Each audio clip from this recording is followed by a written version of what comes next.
যে কোনো বিপদ বা দুর্যোগে কিন্তু আমরা সবসময় এক হয়ে যাই, সে পরিবারেই হোক, এলাকায় হোক অথবা দেশেই হোক না কেন।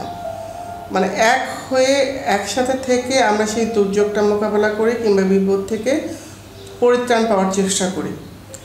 তো আমার মনে হয় যে ইদানিংকালে যে সামাজিক বিপর্যয় কিংবা সামাজিক দুর্যোগ দেখা দিয়েছে, তাতে মনে হয় আমাদের এক হওয়ার সময় এসেছে, আরও বেশি করে, আরও বেশি সচেতন হওয়ার সময় এসেছে। আমাদের সন্তানেরা কি করছে, কিভাবে কি বিপদের মুখে পড়ছে, সেটা আমরা এই গত কয়েকদিনের যদি পেপার পত্রিকা কিংবা টিভি নিউজ দেখি, তাহলে আমরা আসলে এত বেশি আতঙ্কিত হয়ে পড়ছি পরিবার থেকে কিংবা আমরা অভিভাবকগণ, যে আসলে যে আমাদের ভবিষ্যৎটা কোথায়, যে সন্তানদের হাতে আমাদের ভবিষ্যৎ, যারা আসলে আমাদেরকে হয়তো বা কিছুদিন পরে আমাদেরকেই দেখাশোনা করবে কিংবা এই দেশের দায়িত্ব নেবে, তাদের অবস্থা কোন দিকে যাচ্ছে। আমাদের পরিবার থেকে আমাদের পরিজন, পরিবার, আত্মীয় স্বজন, আমাদের এলাকা ভিত্তিক সচেতনতা আরও অনেক বেশি বাড়াতে হবে। আমাদের সন্তানরা কার সাথে মিশছে, বন্ধুবান্ধব কারা, এই ব্যাপারগুলো নিয়ে আমরা অনেক আলোচনা করেছি, কিন্তু তারপরও আমার কাছে কেন যেন মনে হচ্ছে আমরা অভিভাবকরা অনেকটা একটু দায়সারা হয়ে গেছে। আমরা বোধহয় আমাদের দায়িত্ব থেকে অনেকটা মনে করছি যে আমাদের সন্তানরা বড় হয়ে গেছে, তারা বুঝতে শিখে গেছে অনেক কিছু, তারা এটা এটা এটা আমাদেরই ভুল, এটা আমাদেরই ভুল। কারণ আমরা আসলে আমাদের সন্তানদেরকে গাইড করতে পারছি না।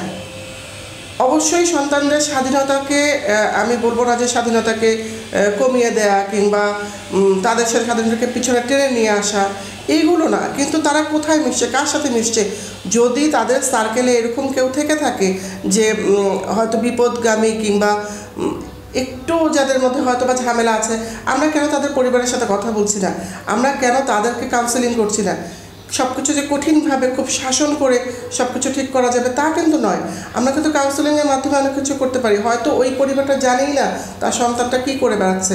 আমরা আগে কি হতো, আগে কিন্তু একটা পরিবার আর একটা পরিবারকে জানাতো যে এই প্রবলেম হচ্ছে কিংবা তোমার সন্তান এটা করছে, এটা কিন্তু আমরা খুব পজিটিভলি নিতাম। এখন হয়তো আমরা সেটা পজিটিভলি নিচ্ছি না, কিন্তু কেন? এটা আমাদের আলটিমেট রেজাল্ট কী, আমরা আলটিমেট চাওয়া কী? আমাদের চাওয়া তো আমাদের সন্তানদের ভালো, তাই না? তো আমি নিশ্চয়ই এখন আমি 18 বছর বয়সে আমাকে যদি আমার বাবা মা সেই ছোট্ট একটা জেলা থেকে ঢাকা শহরে ঢাকা ইউনিভার্সিটিতে পড়ার জন্য ছেড়ে দিতে পারেন, সেই সময় সেই স্বাধীনতাটুকু দিতে পারেন, আমি নিশ্চয়ই আমার সন্তানদের সেই স্বাধীনতা এখন হরণ করতে পারি না, অবশ্যই পারি না। কিন্তু আমাকে সেই স্বাধীনতাটা ওদেরকে বোঝাতে হবে, ওই দায়িত্ববোধটা দিতে হবে যে তোমার স্বাধীনতা রক্ষার দায়িত্ব তোমার, সেই দায়িত্বটা বোঝাতে হবে। আমরা যে দায়িত্ব পালন করেছি সেই দায়িত্ব আমার সন্তানকে পালন করতে হবে। একটা পরিবারে আমার সন্তানকে আমি বোঝাবো, যে ছেলে সন্তান হোক মেয়ে সন্তান হোক, যে তোমার দায়িত্ববোধটা কোথায়, তোমার রেসপন্সিবিলিটি কী। একটা ছেলে সন্তানকে বোঝাতে হবে যে একটা মেয়ের প্রতি তার দায়িত্ববোধ কী, তার সম্মান কী করতে হবে, তাকে কী করতে হবে, কীভাবে এগিয়ে যেতে হবে। সেইভাবে একটা মেয়েকেও শেখাতে হবে তাকে কী করা উচিত, কী করা উচিত না, তার নিজেকে রক্ষা করার জন্য কী করতে হবে, তার পরিবারের প্রতি কী দায়িত্ববোধ, সমাজের প্রতি কী দায়িত্ববোধ, মানুষের প্রতি কী দায়িত্ববোধ। এই জিনিসগুলো যদি আমরা না শেখাই তো ছেলেমেয়েগুলো শিখবে কোথা থেকে? একটা সবচেয়ে বড় ব্যাপার হচ্ছে, আগে আমাদের সমাজে আমরা সবসময় দেখতাম যে একটা রাস্তায় কিছু হলে সিনিয়র এগিয়ে আসতো, বন্ধুরা এগিয়ে আসতো, ইভেন তো জুনিয়ররা পর্যন্ত এগিয়ে আসতো। এখন কি হচ্ছে? এখন সমাজে কিছু হলে আমরা ক্যামেরা নিয়ে দাঁড়িয়ে যাই। তাতে কি হয় আসলে?